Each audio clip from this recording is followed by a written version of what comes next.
अस्सलाम वालेकुम व्यूवर्स। तो आज हम पढ़ने जा रहे हैं जी ओक्यूलर इंजरीज़। ये एक इंतहाई इम्पॉर्टेंट टॉपिक है। इसका आप अगर एक दफ़ा कंसेप्ट बना लेंगे ना, फिर आपके लिए ये बहुत इजी हो जाएगा। ठीक है, देखें, ओक्यूलर इंजरीज़ का मतलब है कि आँख में कोई ना कोई इंजरी हो जाए। ठीक है, ये दो तरह की इंजरीज़ होती हैं। एक मैकेनिकल इंजरीज़ हो सकती हैं, दूसरी केमिकल इंजरीज़ हो सकती हैं। ठीक है, आई बाल में। देखिए, मैकेनिकल इंजरीज़ की अगर हम बात करें तो उसमें अगर फर्दर चार तरह की इंजरीज़ आती हैं। एक है एक्स्ट्रा ओक्यूलर फॉरेन बॉडी, यानी आई के बाहर, आई बाल के ग्लोब के अंदर नहीं जाएगी फॉरेन बॉडी, उसके बाहर होगी, लेकिन इंजरी हुई होगी, एक्स्ट्रा ओक्यूलर इंजरी होगी फॉरेन बॉडी की वजह से। ठीक है, दूसरी कंट्यूजन इंजरी। कंट्यूजन इंजरी होती है हमेशा ब्लंट ट्रॉमा में, जिससे कोई मुक्का मार दे आपके फेस पे ना, तो आपकी आई बॉल पे जो असर पड़ेगा उस इंजरी को कहेंगे आप ब्लंट इंजरी। ठीक है ना, वो कोई परफोरेटिंग इंजरी नहीं होगी। नेक्स्ट है परफोरेटिंग इंजरी। परफोरेटिंग इंजरी का मतलब है कि आपको कोई नोकदार चीज़ अगर आपकी आंख में लग जाए, कोई लकड़ी वगैरह, कोई पेंसिल वगैरह, तो उसकी वजह से वो देखो ना आई बाल के अंदर चली जाती है, तो वो पेनिट्रेटिंग इंजरी होती है। ठीक है ना, उसको बोलते हैं हम penetrating injury, not blunt injury.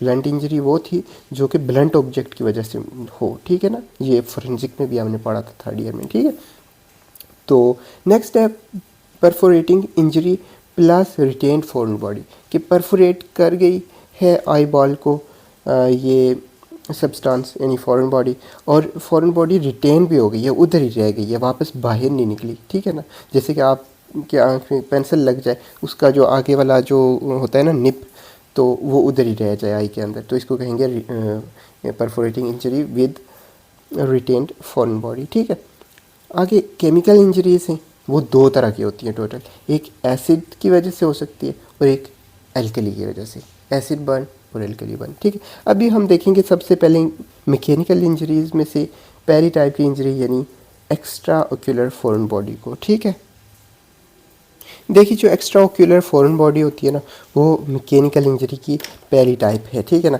जैसे कि मैंने आपको बता दी थी चारों टाइप्स, उनमें से पहली टाइप है ये एक्स्ट्रा ओक्यूलर फॉरेन बॉडी। ठीक है, इसकी अगर बात करें हम तो देखें, ये इसकी टाइप्स में पहली चीज़ हो सकती है जी इनर सब्सटेंस। ठीक है, इनर सब्सटेंस वो सब्सटेंस होती है जो कि कोई केमिकल रिएक्शन नहीं करती।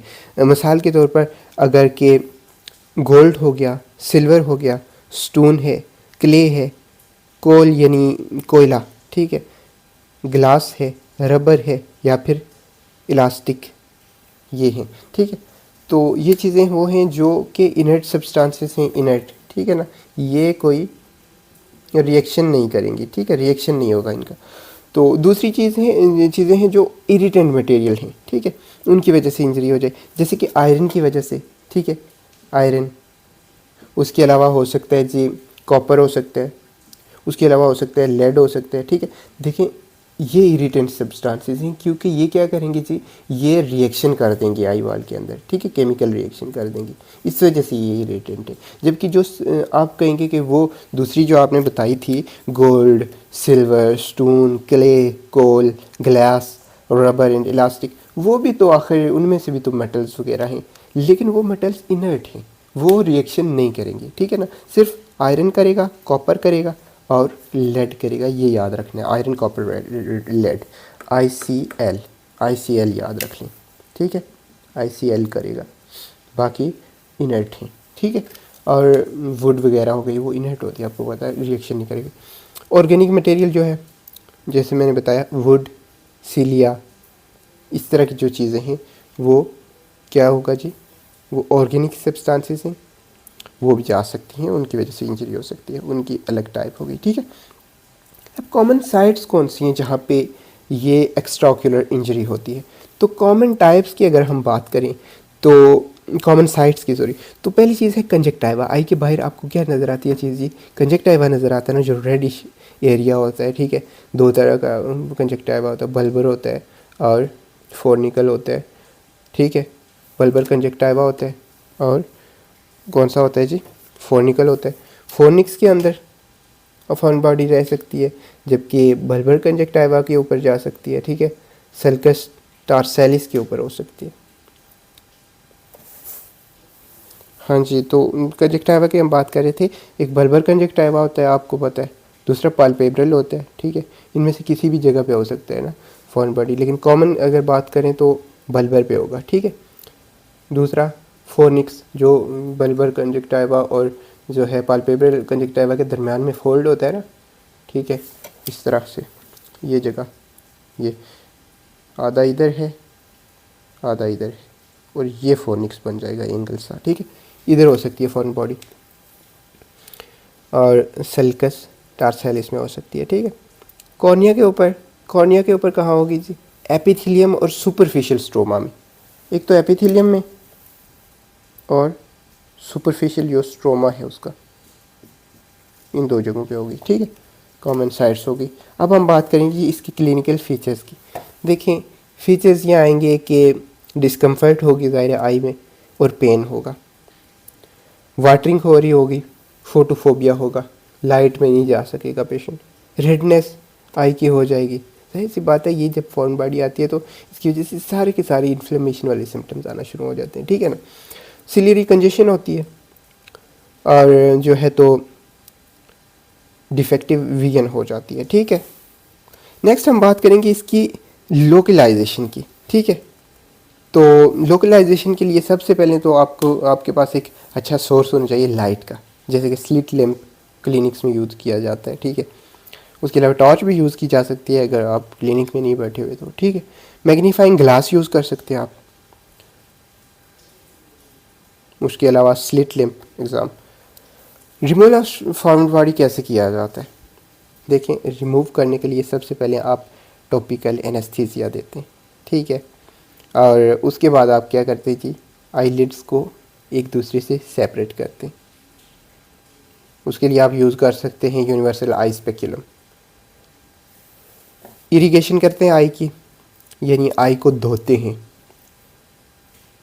नॉर्मल सेलाइन से, या प्लेन वाटर साफ़ पानी हो तो वो ज़्यादा बेस्ट चीज़ होती है, ठीक है। लेकिन ज़ाहिर इन्फेक्शन से बचाने के लिए नॉर्मल सेलाइन यूज़ किया जाता है अगर ख़दशा हो कि पानी में इन्फेक्शन है, इन्फेक्टेड मटेरियल है कोई, ठीक है। तो कॉटन यूज़ किया जाता है, कॉटन की टिप, ठीक है, रिमूव करने के लिए। ये सुपरफिशियल अगर फॉरेन बॉडी पर पड़ी हुई है ना तो कॉटन टिप यूज़ की जाती है, ऐसे करके बड़े प्रिसाइजली निकाला जाता है फॉरेन बॉडी को। और मैग्नेट भी यूज़ की जा सकती है, ठीक है। अगर मेटालिक फॉरेन बॉडी पड़ी हुई है ना आई के अंदर, तो आप सामने पड़ी हुई है, आपने उसको क्या कर लिया जी, लोकलाइज कर दिया, तो फिर आप मैग्नेट यूज़ कर सकते हैं, but only doctors can use this, ठीक है। स्किल्ड बंदा होना चाहिए, अनस्किल्ड जो बंदा हो वो तो और डैमेज कर देगा, ठीक है। नेक्स्ट मैं आपको बताऊंगा कैसे डैमेज कर देगा, ठीक है। मेडिकेशंस की बात करें हम तो एंटीबायोटिक्स ड्रॉप्स देते हैं हम। देखिए आप सोचेंगे कि फॉरेन बॉडी थी हमने निकाल दिया, अब एंटीबायोटिक क्यों दे रहे हैं? इसलिए दे रहे हैं, ज़रूरी है, आपने ज़रूर लिखने हैं ये जब पेपर में आएगा, ठीक है। इसलिए क्योंकि ज़ाहिर फॉरेन बॉडी की वजह से इंजरी हुई है, उधर इन्फ्लेमेशन हुई हुई है, तो चांसेस, क्योंकि एक्सपोज सरफेस होता है आई, ठीक है, तो एक्सपोज हो गई है इन्वायरमेंट के साथ, तो कई तरह के वायरसेस, कई तरह के बैक्टीरिया वगैरह ये चीज़ें आ जाती हैं, इसलिए एंटीबायोटिक हम यूज़ करते हैं, ठीक। और एंटीसेप्टिक ड्रेसिंग करते हैं ताकि कोई भी इन्फेक्टेड मटेरियल उधर ना जा सके।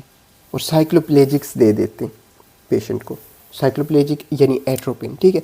इससे क्या होगा जी कि इस पेशेंट का जो होता है ना पेन, वो क्या हो जाता है, रिलीव हो जाता है अगर तो कॉर्नियल अल्सर हुआ हो, ठीक है। ये ऑल अबाउट था एक्स्ट्रा ऑक्यूलर फॉरेन बॉडी के। अब हम नेक्स्ट करेंगे जी इंट्रा ऑक्यूलर फॉरेन बॉडी के, आई के बाहर फॉरेन बॉडी नहीं, अब ये तो हमने पढ़ ली बाहर वाली, अब अंदर आई ग्लोब के अंदर अगर फॉरेन बॉडी पड़ी हुई है तो क्या करेंगे हम, ठीक है। तो नेक्स्ट लेक्चर करते हैं।